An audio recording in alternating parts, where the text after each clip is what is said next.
Não se sabe como, depois a gente vai falar alguma coisa sobre ele, mas num determinado instante lá, nós tínhamos um universo primordial. E por algum motivo que a gente não sabe exatamente qual, aquele universo sofreu um processo de explosão, o tal do Big Bang. Percebe? Eu não disse que o universo nasceu do Big Bang. Eu disse que havia um universo primordial e esse universo explodiu. Como apareceu esse universo primordial é outro problema que nós não sabemos resolver. O universo explodiu, o Big Bang. Quando esse universo se formou, ele era basicamente de hidrogênio e hélio. Não logo depois da explosão, porque logo depois da explosão nós vamos dizer que tem uma sopa de coisas que nem existem mais. Mas depois, quando entrou mais ou menos numa fase normal, alguns segundos depois, na verdade, então o universo era formado basicamente de hidrogênio e de hélio. A gente costuma dizer que o hélio de origem cosmológica. Só tinha hidrogênio e hélio, ponto final. Então, hidrogênio e hélio, todo o resto, necas. Aí esse universo foi evoluindo. E bom, nós sabemos que diversas partes do universo tinham diferentes densidades. E em cada uma, ilhazinhas aqui, nessas ilhazinhas começaram a se formar galáxias. Nessas galáxias havia nuvens. Aí, nessas galáxias havia nuvens de gás. Essas nuvens de gás, basicamente de gás de hidrogênio e um pouquinho de hélio. Dessas nuvens, por exemplo, essa nuvem aqui, que nós tínhamos falado, esta nuvem aqui foi contraindo, se transformou numa protoestrela, aquela protoestrela foi diminuindo de tamanho, esquentando, começaram as reações de fusão nuclear, nasceu a estrela.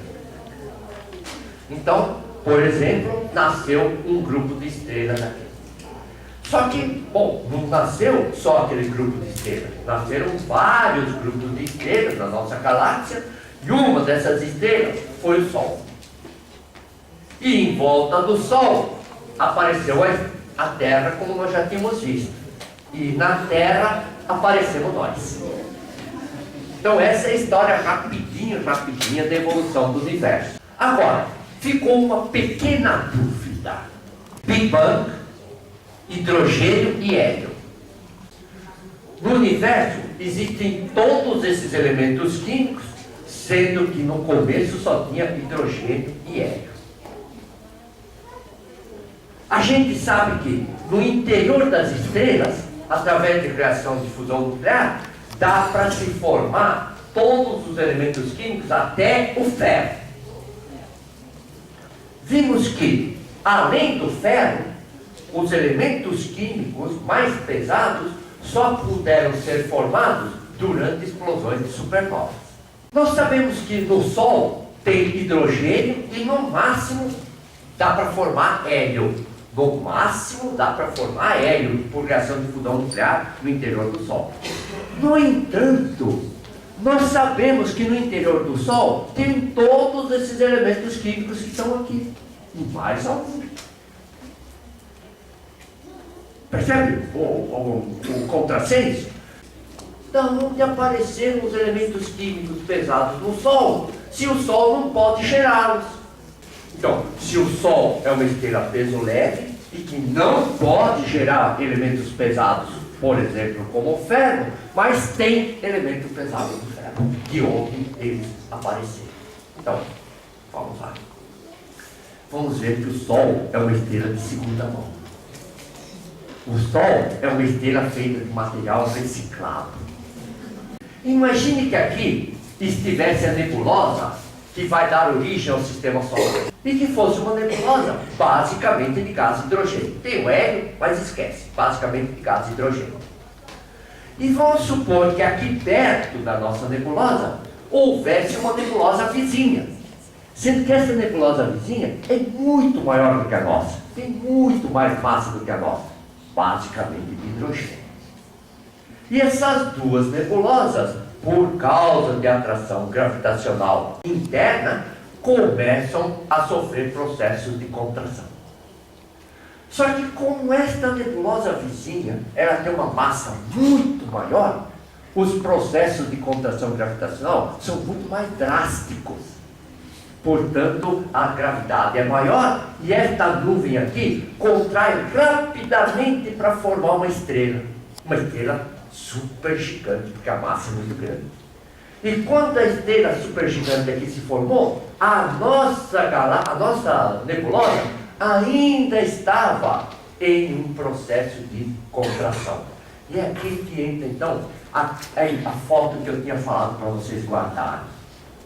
Imagina que esta nebulosa aqui é o Sol, é a nebulosa que vai dar origem ao Sistema Solar, e essa daqui, essa estrela super gigante que está aqui. Como se fosse isso.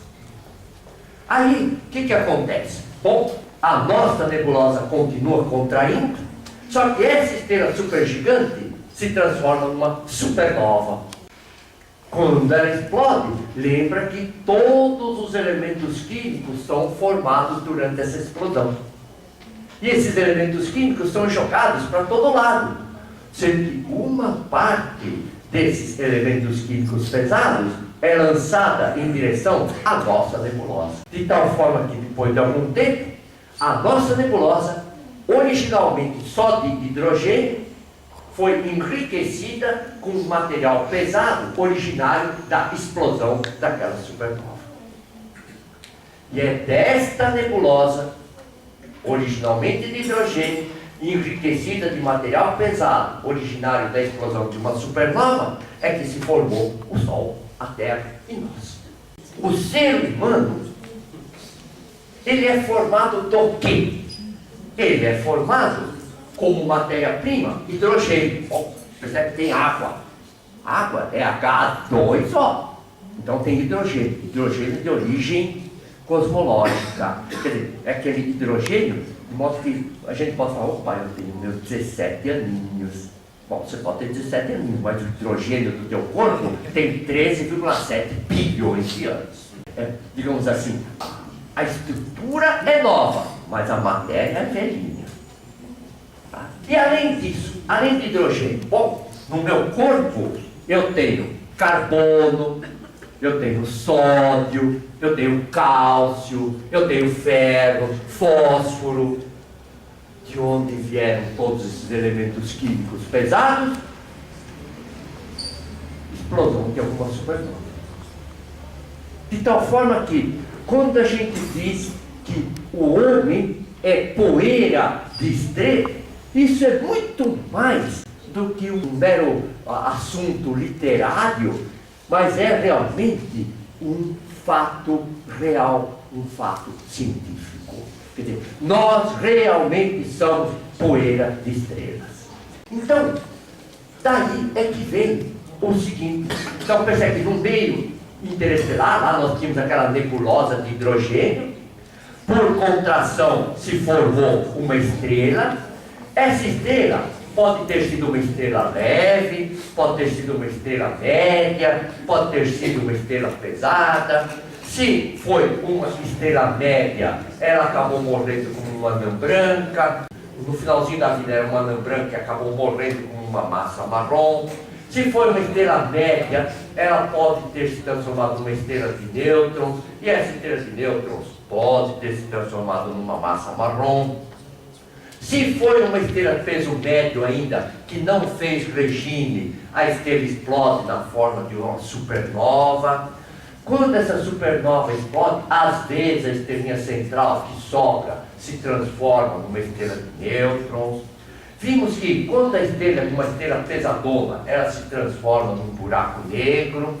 Vimos que essa estrela remanescente, eventualmente também o núcleo pode se transformar num buraco negro. Mas o que me interessa em particular é que aquela estrela supernova lança ao espaço uma quantidade de matéria pesada, quer dizer, matéria de elementos químicos mais pesados.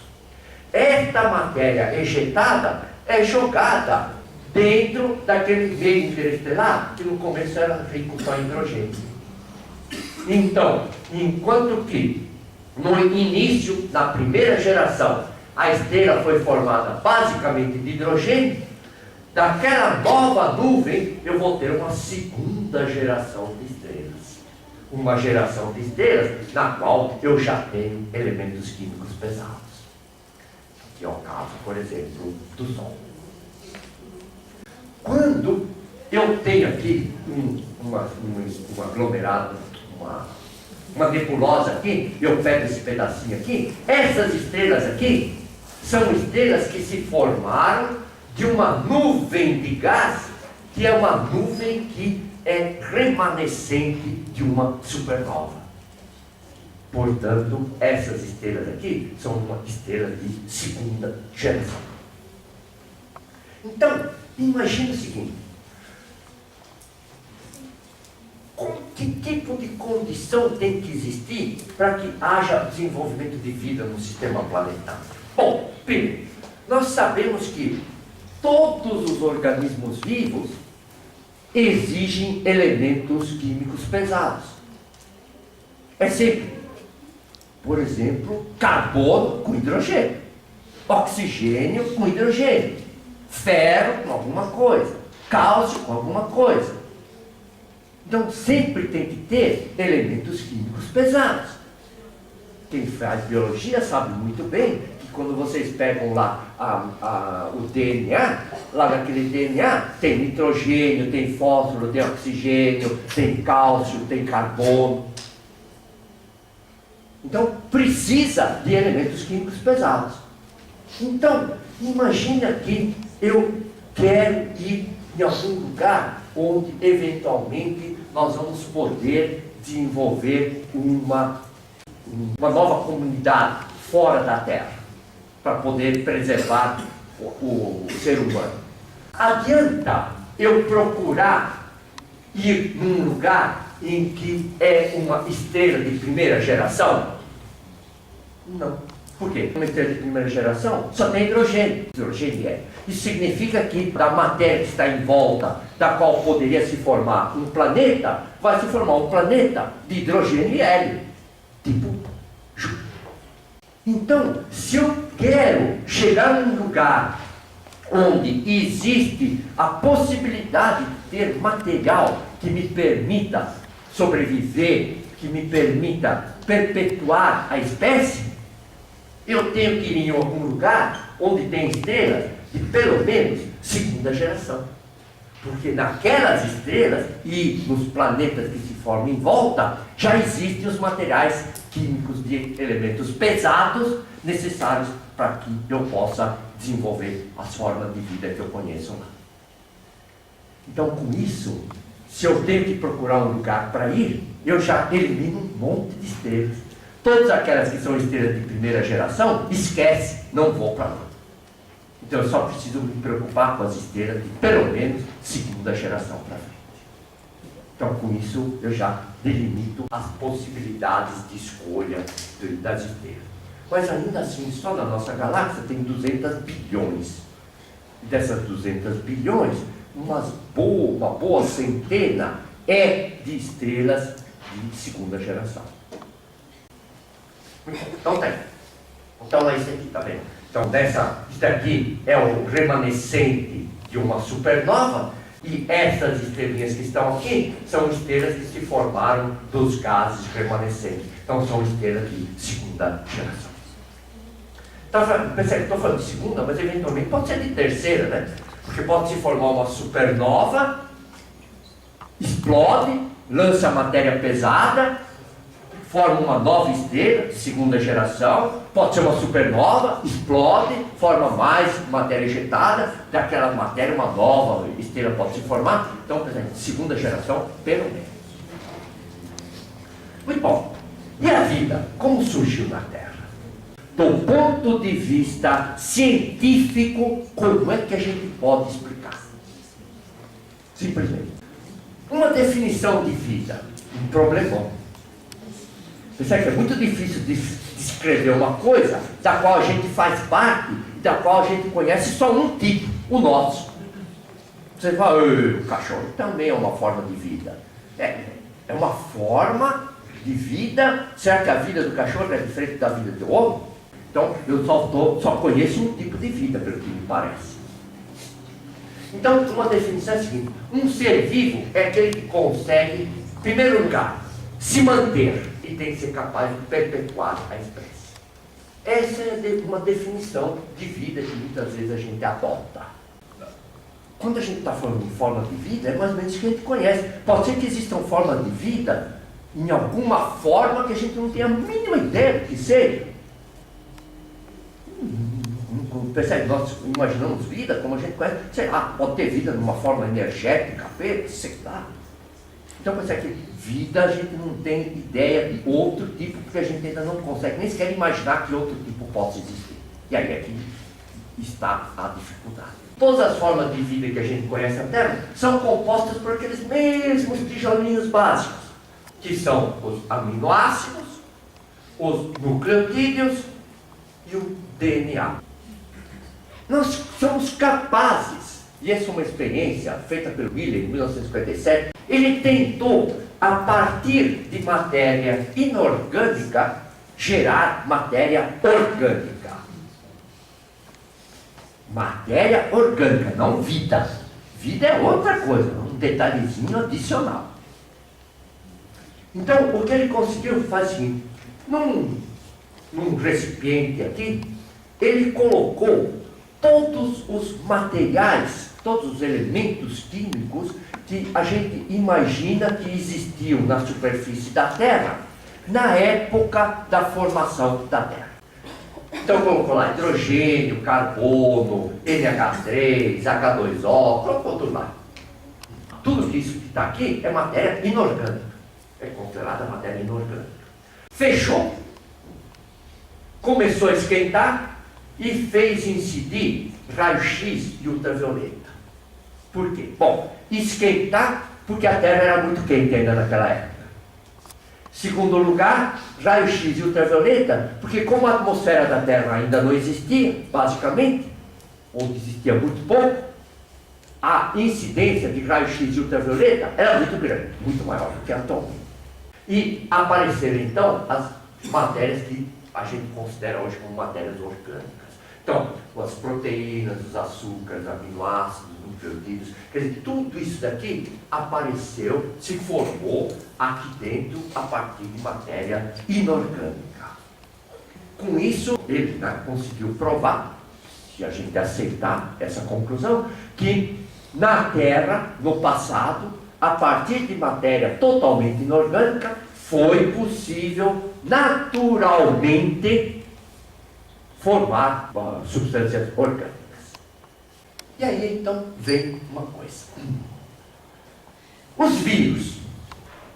Os vírus, eles são entes, não sei o que são entes, que estão entre os seres vivos e os seres inanimados, dentro daquela nossa definição. Por quê? Porque a gente sabe que os vírus conseguem se manter. Ele existe um tempão, mas em compensação, ele não sabe se reproduzir. Ele não consegue se reproduzir sozinho. Não adianta um vírus e uma vírusa se juntarem para dar vírusinho, porque não dá. Então, um vírus para se reproduzir precisa achar um hospedeiro. Então, ele não consegue se perpetuar por si só. Então, percebe que o vírus é alguma coisa que a gente não sabe se é ou não um ser vivo. Então a gente não sabe se ele é ou não um ser vivo. Então, imagina o seguinte, o que aconteceu na Terra no passado. Em algum lugar lá da Terra, tinha uma pocinha cheia de lama.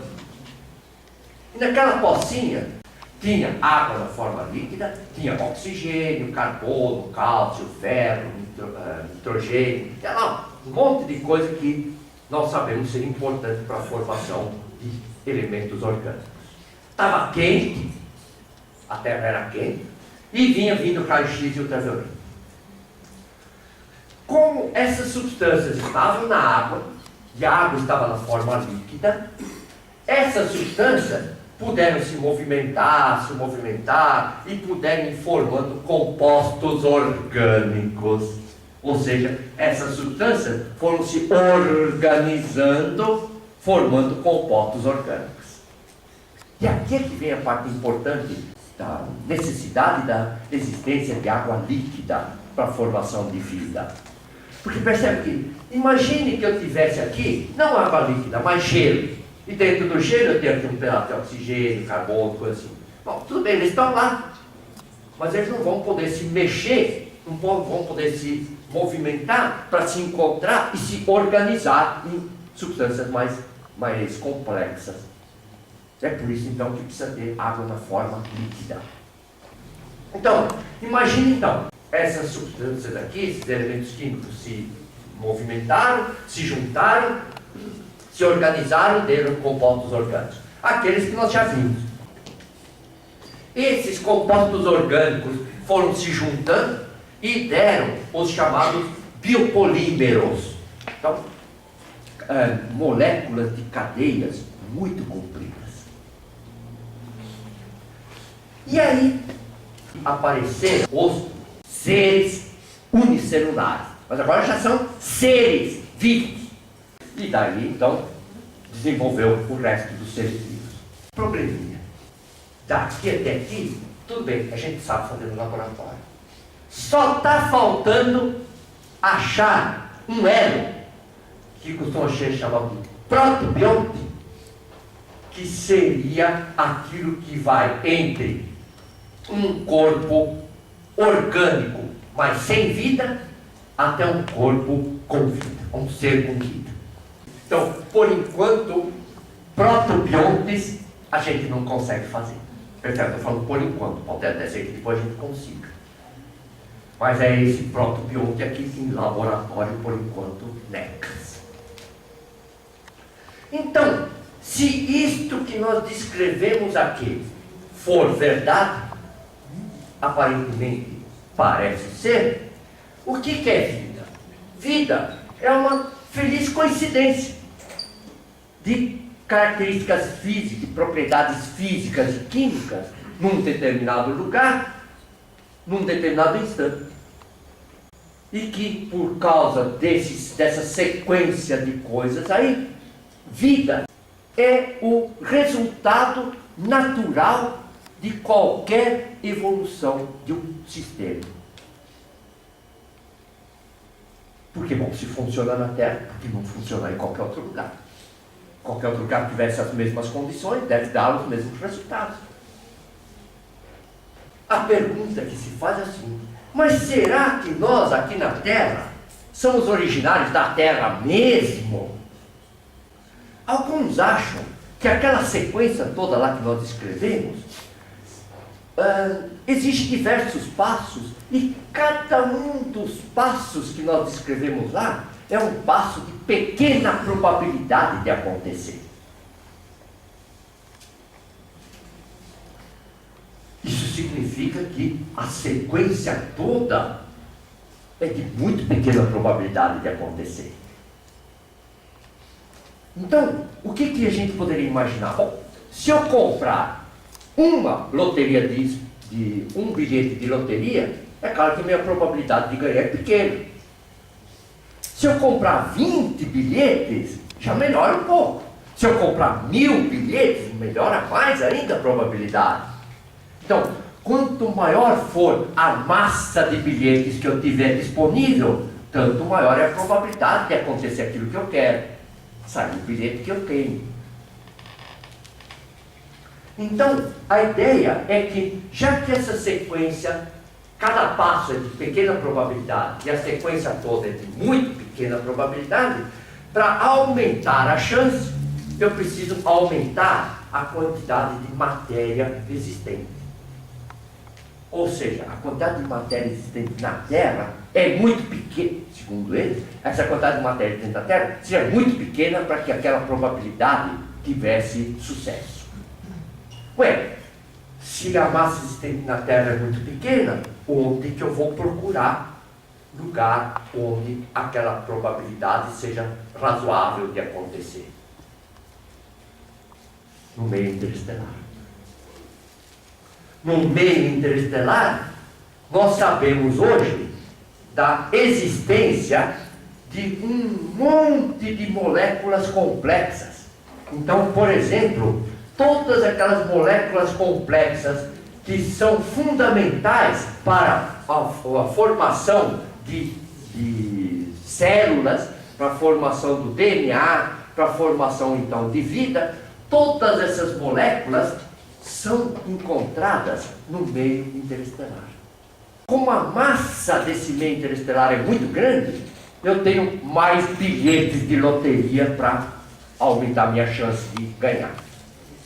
Então, como no meio interestelar, bom, lá no meio interestelar não tem água, mas tem um meio interestelar. Nesse meio interestelar, os átomos têm mobilidade suficiente para poderem se encontrar, se organizar e formar aqueles complexos. Percebem? Eu não falei em nenhum instante que a gente descobriu vida no meio interestelar. A gente descobriu substâncias orgânicas. Mas então, pode ser que aquela substância, como aqui na Terra se formou vida, se é que se formou aqui, pode ter se formado vida lá fora. E pode ser que aquela vida, ou pelo menos aquelas substâncias orgânicas já formadas no espaço, acabaram saindo de lá e chegaram na Terra. Chegaram na Terra e encontraram um nicho conveniente, propício à evolução daquelas formas de vida. Ou formar a vida a partir daquelas moléculas complexas que chegaram. Bom, do mesmo jeito, como essas formas de vida chegaram na Terra, podem ter chegado em outros planetas também, em outros astros também. Em alguns deles podem ter encontrado condições favoráveis à sua evolução, e em outros lugares não favoráveis à evolução. De tal forma que muita gente adota uma teoria chamada teoria da panspermia. Quer dizer que a vida surgiu em diferentes locais. Não foi originária apenas de um lugar. Se a vida realmente veio de fora, cada um de nós hoje teve um antecedente extraterrestre. Ou seja, cada um de nós é um filhote de um extraterrestre. Uma coisa importante: não há nenhuma prova de existência de vida fora da Terra. Não há nenhuma prova. Mas também não há nenhuma prova de que ela não exista. Dizer que eu não achei não quer dizer que não exista. E uma outra coisa mais importante ainda: provar que uma coisa existe é muito mais fácil do que provar que não existe. Porque para provar que existe, basta aparecer um ETzinho com anteninha, que eu posso falar: opa, existe ET. Para eu dizer que não existe ET, eu tenho que pesquisar em todo o universo e garantir que em lugar nenhum, em toca nenhuma, tem um desgraçado de um ETzinho com anteninha. Então, provar a existência é muito mais fácil do que provar a não existência.